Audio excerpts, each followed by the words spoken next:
Chief Timinsky, how are you? Great. How are you? I'm doing great. You are the fire chief for Star in Middleton.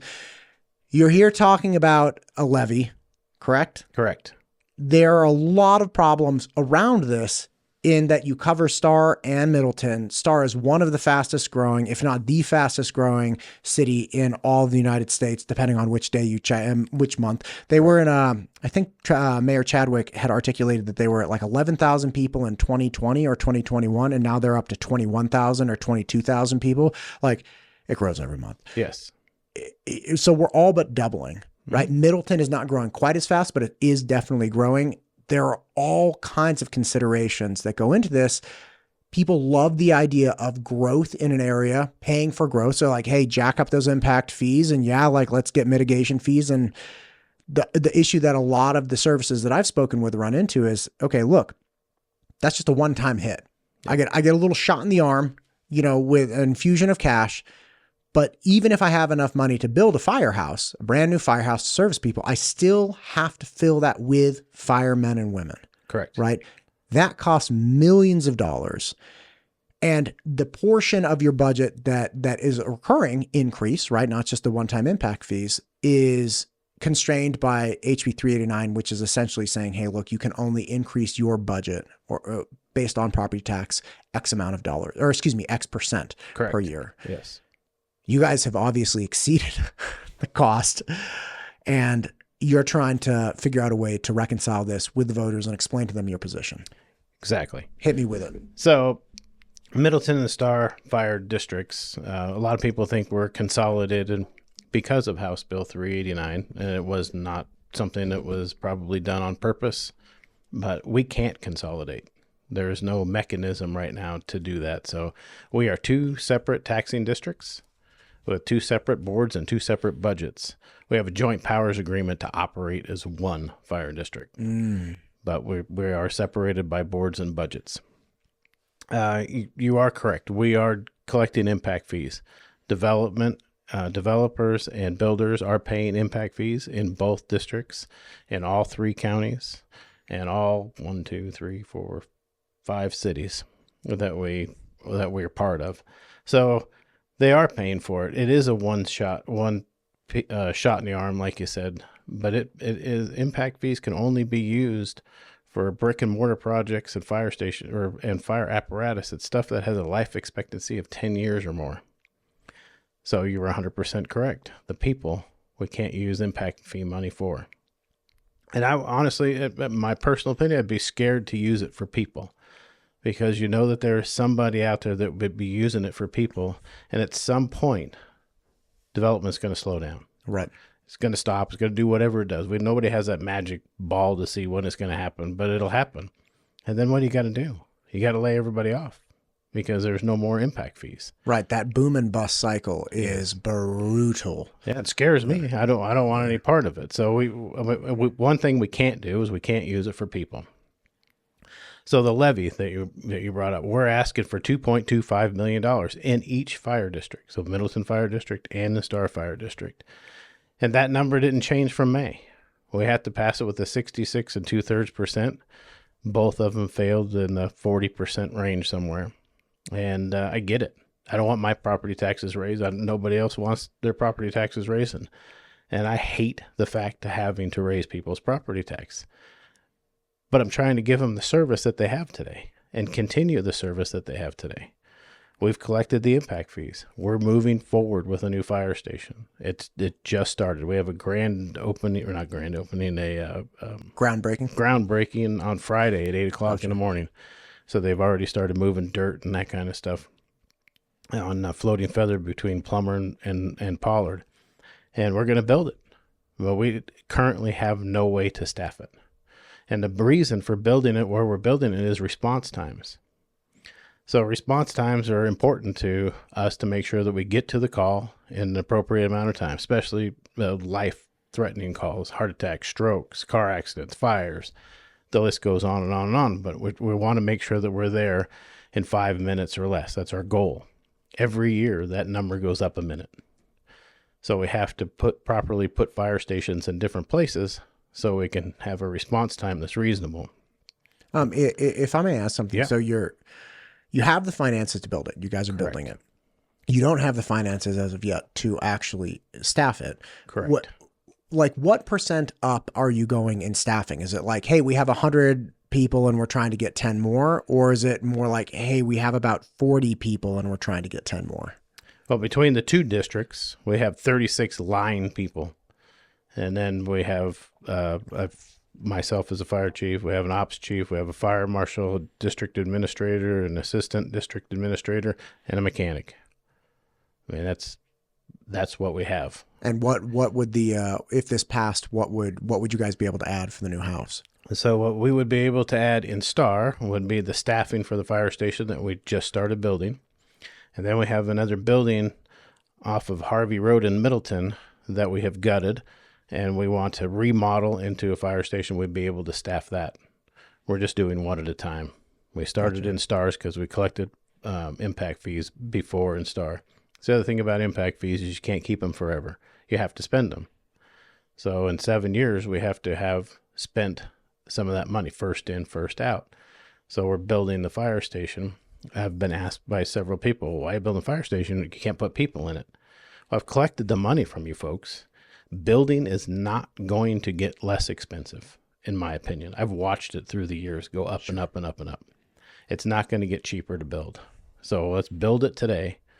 And if it has to sit there empty until we can pass something or we get legislation fixed or whatever happens, we'll be able to staff it at that point.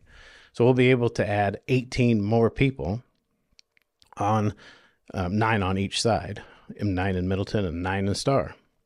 So you'd go from 36 up to 54. Correct. So this is a huge, and again, Star is all but doubled in about 4 years. So I mean, you're bringing a level of service that it's kind of like, look, if you don't think this is needed at this point, like how much bigger could the city get before people are like, okay, yeah, we need additional service? Because if you had 36 that worked at 11,000 people for Star, and now you're at 22,000 people for Star, like that's a huge jump, obviously. It is, and the thing that suffers is the response time, and then also the thing that suffers is we're going on more calls. So every time a fire engine is on a call, that fire engine is not available for the next call. So we have 3 fire stations between the two districts, one in downtown Middleton, one in downtown Star, and one that sits right in the middle that actually belongs to Star Fire District. Those 3 stations are currently staffed. We don't have anything on the northwest portion of Middleton. That's where that Harvey station where we're going to do that remodel is. And we don't have anything on the east side of the Star. So that's where we're trying to get that diversity in fire stations to be able to get to the calls in a reasonable amount of time, because most of the growth in Star is north and northeast. Man, that's a rough one. It is. So what is it? You guys are asking for 2.25 from each taxing district, and that pays for the 9 people in each of the areas. Well, this is a question that I just got, so let's address it. If it takes $1.5 million, if you've lost $1.5 million from House Bill 389, which we have, that's how much Star Fire District has lost if it never would have been proposed and passed. Why are you asking for $2.5 million? If 9 firemen cost you $1.5 million, why are you asking for $2.5 million? Which is a great question. There is no guarantee that we're going to get any legislation changed. I can tell you that Representative Moyle, Representative Monks, and myself, and a lot of other people are trying to figure out something to fix it.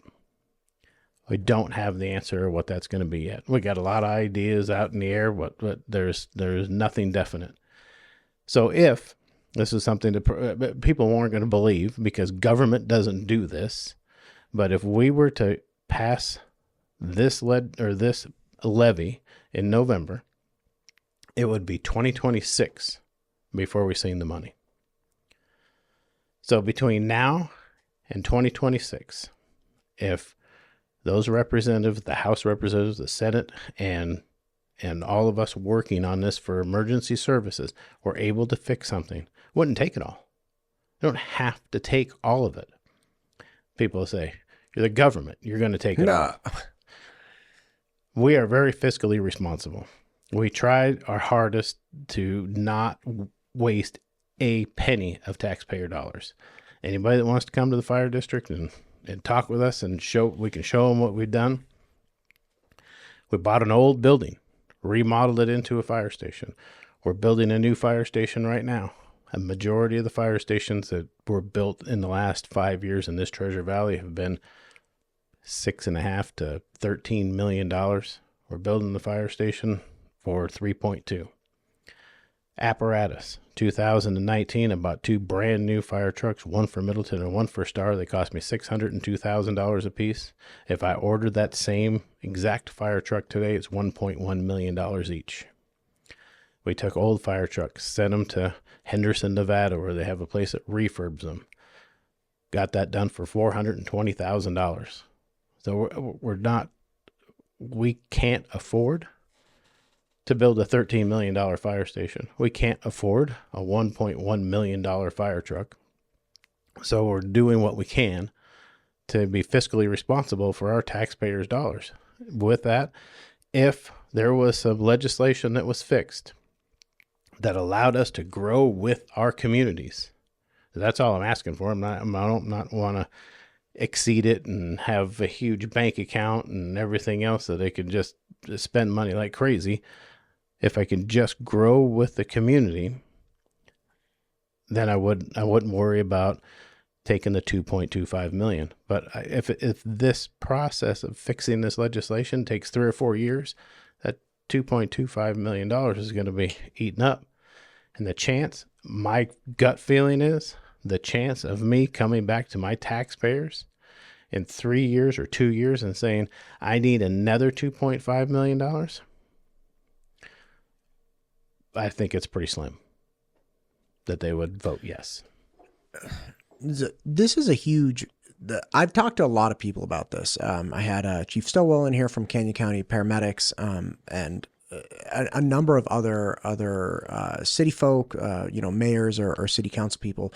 Everybody's feeling the punch, because essentially what they're trying to do is they're trying to keep the level, quality of life, level of services, the whole bit up, while we have more people drawing on these services and they're constrained as far as how they can grow, right? And the thing that I worry about, and again, I don't know what the right answer to do is. I don't live in Star, I don't live in Middleton, so I'm not, telling you like you make a compelling case, obviously.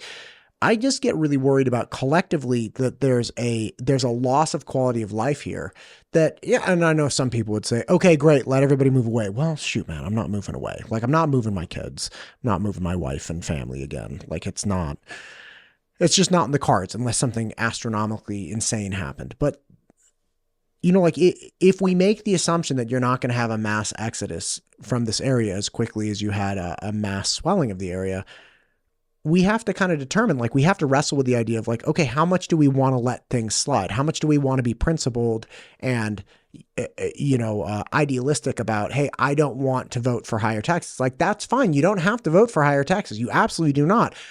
But let's just be clear. This is what will happen too. Are you voting for higher taxes or are you voting for lower response times, right? Because I think if you market it as, hey, I don't want to vote for higher taxes. Yeah, sure.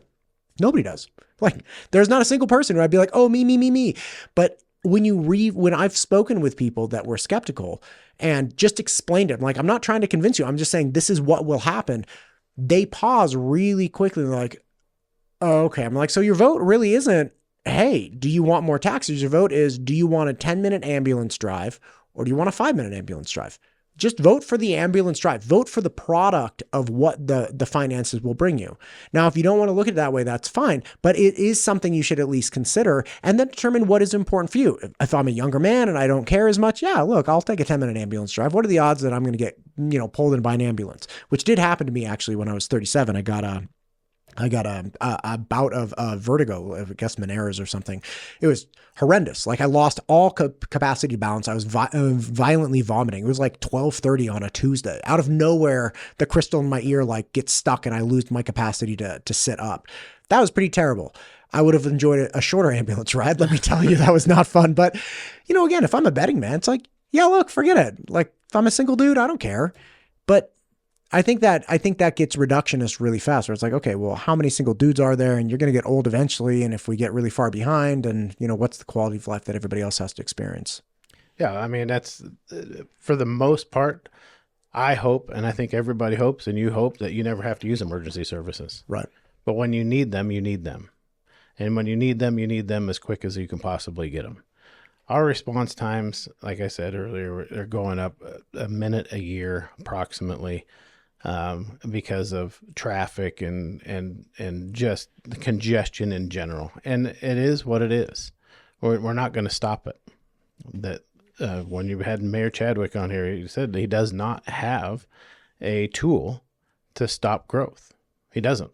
There is no tool for him to stop growth. This is something that I heard one representative bring up, that they're like, you could just stop it. Like, just, you have a valve, turn it up, turn it down. And a lot of other people, after having heard that, were like, that's not reality. You don't have a way to stop it. Like, if I'm a city council, I can't just stop people from, like, we have very specific private property rights here. Exactly. And the private property rights are very strong in Idaho, and I think they should be. But at the end of the day, he doesn't have a tool to say, no, Matt, you're not going to do this subdivision. They'll be in a lawsuit that fast. So he can drag it out and make it take months. But what kind of relationship is he going to have with the building and developing community if he did something like that? I can say I can't respond to your house fast enough. So there is a rule in there that if sewer, water, emergency services, I want to say it's 180 days. We can do a moratorium that you can stop building for 180 days, stop permits or whatever it is. And don't quote me on that because I don't know if it's exactly I think that was accurate. I think it was something 6 months-ish. So after 180 days, we have to have a resolution. My resolution is a $2.25 million. I just don't think somebody's going to come out of thin air and hand me the $1.5 million a year, every single year, to keep that fire station staffed. When you say that the response time had started marching up a minute per year, when did that march start happening? Was that really like in the late teens and early, Yeah, probably 2019, 2020. It started going up. We have like 20,000 people that come. I want to say, Mayor Chadwick told me, like 20,000 people come from Canyon County on Highway 44 through Star every day. So there's times that it's really congested. The rest of the time, it's no different in any town, Idaho, anywhere. I mean, you got some traffic, you got lots of lights and stop signs and everything else. And sure, we make it through like the best that we can. But we have some areas of our fire district that currently has 15-minute response times. Those folks know that we're not going to be there in 5 minutes. But I can tell you that there has been people that have moved here from all different states that just think it's crazy that we don't have a fire station north of Star or north of Middleton. But then we have such a rough time passing a levy increase to get them that service. Do you think it really just boils down to people just not wanting higher taxes? Or no, really what I think it boils down to is they don't know the facts. So we've been doing these open houses, or what we call them public information nights at the fire station. We do it in Middleton and we do it in Star. We invite people. We put it on social media. We invite them to come sure. and get the real facts about Idaho property taxes. Because what I learned during the May primaries is when we had this on the ballot, I got a lot of questions. I had one retired fireman. We're in a group having a cup of coffee, talking, and I said, I just want to, talk to you guys about the levy increase that we're asking for. I know some of you live in Middleton or Star, and why. And so we're asking for a levy increase. This is the reason, blah, blah, blah. One guy raised his hand. He said, Chief, I'm never, ever going to support a levy increase. It's coming from a retired fireman. I'm like, well, why, sir? And he says that where I came from, the city that I worked for, there's the first key, it was a city, not a district. City that I worked for used the fire police as a front to get a levy increase. and then funded something else. Well, almost whatever it was. I don't know what it was. And we got nothing out of it. But we were out there selling it because they told us that we were going to get fire and police was going to be funded with this levy increase. And we got nothing. So, I mean, I don't know how long ago it was. I don't know what city it was, and it doesn't make any difference. But I said, well, one thing about it, that can't happen here with the fire district. And so I gave them the difference between a city fire department. City fire department is all the city runs the fire department. Right. All the budgets can kind of start merging. Yep. Yeah. You know, for all the different things that they have. And the fire district is, I got 3 commissioners on each side, that the only thing that they're for a commissioner meeting is the fire district. They don't care about parks. They don't care about streets. They don't care about homelessness. They don't care about anything else. Their focus while they're in that meeting once a month is the fire district and what is going on in the fire district and what we're doing for the fire district. So we're asking for $2.25 million. Ultimately, myself and Robin, the district administrator, build the budget. They approve the budget. They question the budget. They finally approve the budget at the end. That money will not go to anything else but the fire district. So it gave them a little bit of comfort there, knowing that it couldn't go to something else. There's an aspect, and I find this in lots of different areas of the community here. There's an aspect of Idaho, the current Idaho community and society, paying for crimes that other states committed. And it blows my mind. I mean, this gentleman, again, I don't know his name. I don't know where he's from. I'm willing to bet that this is most likely something that came from, my former state, California, because I heard about things like this. And here this guy is, and again, no fault of him. Like, I would be really upset if that was an experience that I had. But coming here and saying, like, that bureaucracy failed me, and I feel betrayed because of that. It's like I had a bad ex-girlfriend. Right. And like, I'm married now and I'm going to take it out on my new, it's like, cause that chick always burned the meatloaf, or like, she always insulted my steak, and like, it's like, okay, yeah, I don't know. Like, she's gone now. Like, it's over. You were in a traumatic relationship. I understand. And like, I'm sorry that she insulted your steak and she burned the meatloaf. Like, that's not my relationship now. And that's really unfortunate, because I mean, I didn't move here because things didn't work here. I moved here because things work here. Yeah. I moved here because I felt like there was a connection to local politicians and state politicians, that schools were great, that people were nice, like things work here. And like, man, that's a discouraging thing to hear. The other, I imagine it was worse for you. Here, I'm just like, I just hear the story and I get bothered. I got this, a lot of people were really upset because this is a permanent levy. And I'm like, well, it has to be permanent. I have to be able to hire the people and pay them. Right. Forever. I mean, they don't go away. We're only going to grow. And so I kind of dissected the word permanent. I mean, why are you so upset about permanent? Another thing, wherever they came from, whatever state it was, when a fire department or fire district, whatever it was that they were part of, made a permanent levy increase. In Star, we're asking for $53.83 is what it was in May. That number, wherever they came from, didn't ever have to change. It was always $53.83. And I'm like, well, in Idaho now, it can't. It can't do that, because the growth, the value of the district is continuing to grow, which drives the levy rate down, which drives that number down. We're asking for exactly the same dollars, $2.25 million that we asked for in May. We're asking for it again in November, and it's $44.79. That's how much it's gone down, $9 and a few cents over 1 year. I can't remember exactly what our bond in 2020, 2019, when we bought that fire station and remodeled it, I want to say it started at $11 or $14 $100,000. It's at $3 or $4 $100,000 today, because our value has increased. Right. I had an experience. I remember this very distinctly, and oh man, it gets me. And I think it was 2010.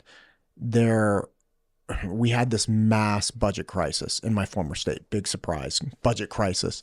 And what was happening in that state is that they were writing the state budget to present a deficit and the thing they knew they could get funding for. So this gentleman was talking about, hey, appeal for fire, police and fire. So what they were doing is saying, okay, look, we're going to fund the prisons. We're going to fund, this. We're going to fund that. We're going to fund all the things that people wouldn't classically pay more money for. And we're going to write something like an $8 billion shortfall for education. And they went out of their way and pink slipped like 10,000 teachers throughout the state, right? It was this big thing.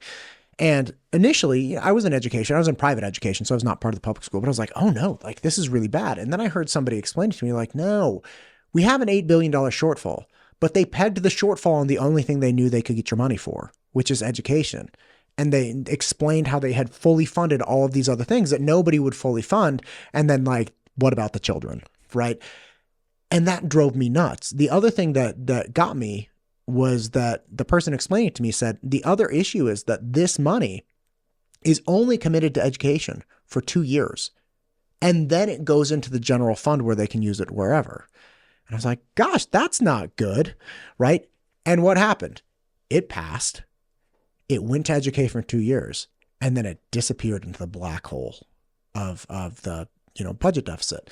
And looking at that, I was like, gosh, this is a real problem. I, in fact, had an argument with a family member about it in 2010 when it was going by. Just like, hey, did you know this? Did you because this is what somebody told me. This seems pretty wild. And 2 years later, he's like, yeah, that was a total bait and switch. Like we got taken. And, we were young parents at the time. We cared about our kids and everything. It's like, gosh, man, this is not right. The difference between that and this, though, is so clear in that it's like there is no general fund dump. There is no, hey, Starr and Middleton wrote a budget to make it so fire would come up short. Like fire's its own thing. You can never, planning and zoning can never get $1 from the fire districts. And the fire district is self-contained from a budget standpoint, meaning that they didn't fund all the unpopular things that nobody wanted and then leave us short. Like this is literally just the cost of operating the fire at this level in these areas, and that's it. And the taxpayer can choose to pay for it and get the service, or they can choose not to pay for it and continue getting, a lower level of service. But that's it. Let's not confuse the issue. You're not funding alternate things that are unpopular. Right. You're not getting, hosed by your city council people that are screwing you with the budget. This is literally just the cost of providing fire service. That's it. 100%. The other thing that when I was listening to another one of the podcasts we talked about, and I think Mayor Chadwick talked about it, I think Representative Moyle talked about it, is how much reliant on property tax is a city, a county, and then I think that some of it was missed for special districts. So fire department falls under a special district. Sure.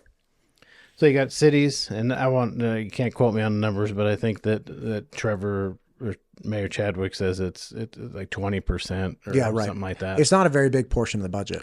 But then he has all the other abilities to charge fees. The fire district is 97% reliant on property tax. I don't remember what Mayor Chadwick said he gets for sales tax sharing. I can tell you what the fire district, it's like $150,000 a year, and it's never guaranteed.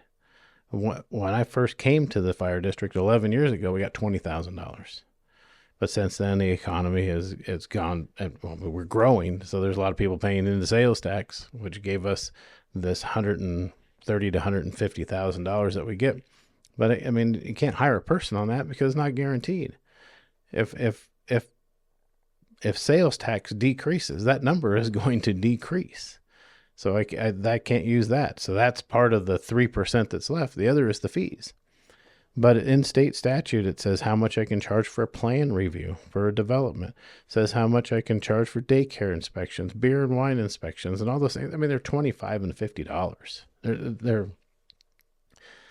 We don't have enough in Middleton and Starr to pay that person's wages. Right. So there, I mean, it doesn't equate to much. The only other thing we can try is we can shoot for grants, and there is some federal grants out there that we have applied for, but we haven't received one yet. But And we also you have a philosophical question that you have to answer, which is, do you want our community to be reliant on federal dollars? Yeah. There's a large and very proud history, it's my understanding, in the state of Idaho that we're self-reliant and believe in personal liberty and autonomy. Yeah. When you start taking grants from people, you are not beholden to your community. You're beholden to the grant provider. Correct. So look, and I'm sure you would do everything you had to do to continue providing the absolute best quality service your dollars and budget allowed you to do. And if that included being beholden to federal entities, you likely would do that because, low response times have a higher probability of saving lives. Great.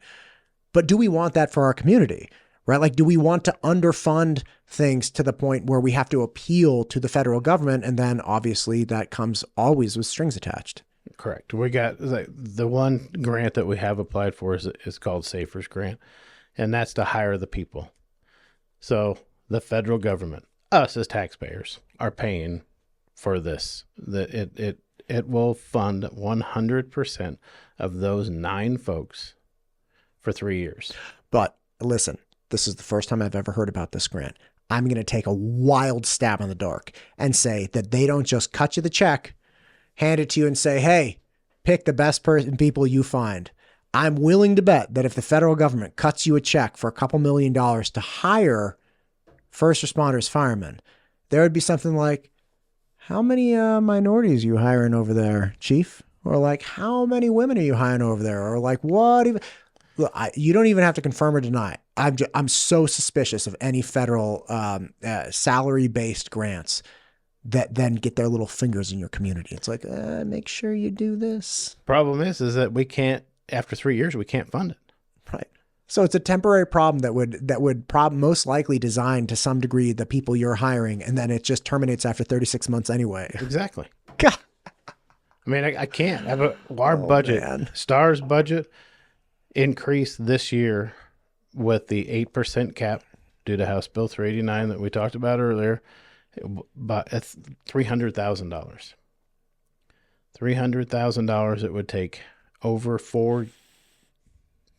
it would take 5 years to be able to fund that fire station that we're building right now if we didn't have any other expenses go up. Right. That's only if everything holds serve. That doesn't include any bout of inflation or any increase in population or demand on service. And I hate to sit here or in a public meeting. You hate to sit here. This is no, not literally. I hate to sit here and tell you and tell everybody else about inflation, because everybody is suffering from inflation. Right. I mean, like telling everybody that the fire department is suffering because of inflation. Well, so are they. So right. I don't like to use that, but our stuff has gone up tremendously. And I know that food and everything else has gone up. I get that. But when you have a total fire department budget of $4 million and a fire truck costs $1 million, I mean, where are you going to get? How can you do it? You can't do it. If we weren't fiscally responsible, we wouldn't have, and we didn't have impact fees, we would not be able to build this fire station or buy a new fire truck or anything else. One thing about impact fees is everything that I currently have, I can't replace with impact fees. That has to be done by the public. That has to be done with property tax. So the ladder truck that we have in Station 51 in Star, when it's wore out and I have to replace it, 100% of those funds have to come from property tax, not from impact fees. Impact fees for new fire trucks for new fire stations, because that way everybody's invested into it. And so when everybody becomes invested by paying their impact fee, Bobby pays the impact fee. He's caught up to everybody else in Star. Now everybody pays the same collectively. And that's where I showed you here the $100,000 value of taxable value in Star in 2020 was $155.20. In 2024, it's $81.68. It's going down. Paying less and less and less and less. In Middleton was $134 per $100,000 of taxable value. Now it's $77.27. Chief, we've covered a lot of things. I know, probably way too many. No. I mean, it is something that I've heard from a lot of people, a lot of different districts, a lot of different areas that needs to be considered. Do we want to vote for something that's going to help maintain our level of service in this community, or are we going to vote for something that might save us some money and then just roll the dice? Because look, hopefully my house doesn't burn down. Hopefully I don't need to call the fire department. Hopefully my crazy kids don't throw frozen French fries into a pan of, boiling oil or something, right? It explodes. God, that'd be terrible. I shouldn't even joke about that. God forbid. But that's really what it comes down to, and again, I moved to this area because I thought it was great, and I think it still is great, but that requires maintenance. It does. And I think especially with the way that things are right now, there are a lot of areas here in Canyon and Ada County that are requiring maintenance. So, yep. Is there anything we've missed? No. Well, we have the Pheasant Hunters Breakfast in Star on the 19th, 6 in the morning to 11 in the morning. We are going to be doing basically levy classes every 30 minutes. Our district administrator is very familiar with all of this stuff, Robin. She's going to be having a little class to explain what property taxes are in Idaho. Because like I said earlier, that's what we learned is property taxes. Doesn't matter if you're from California or any other state, they're different. And I made the mistake in the May election and assumed that property taxes were the same everywhere. So to learn that a city would do something like they did to that retired gentleman and his fire department, to learn that the $53, $100 of value would stay there forever and never go down is something that I just never even thought about in Idaho, because we don't do that. And so we want to make sure that everybody understands that. And make sure that everybody understands that we are fiscally responsible. Make sure everybody understands where their tax dollars are collected and how they're collected and what we're using them for. Great. And what day is that? The Pheasant Breakfast? October 19th. October 19th. Got it. In Star. Got it. Well, thank you for what you do for the community. I mean, Star is obviously growing. Middleton's obviously growing because of the great place it is to live, and you're a big piece of that. So thank you. Thank you again. Good luck with everything. Thanks.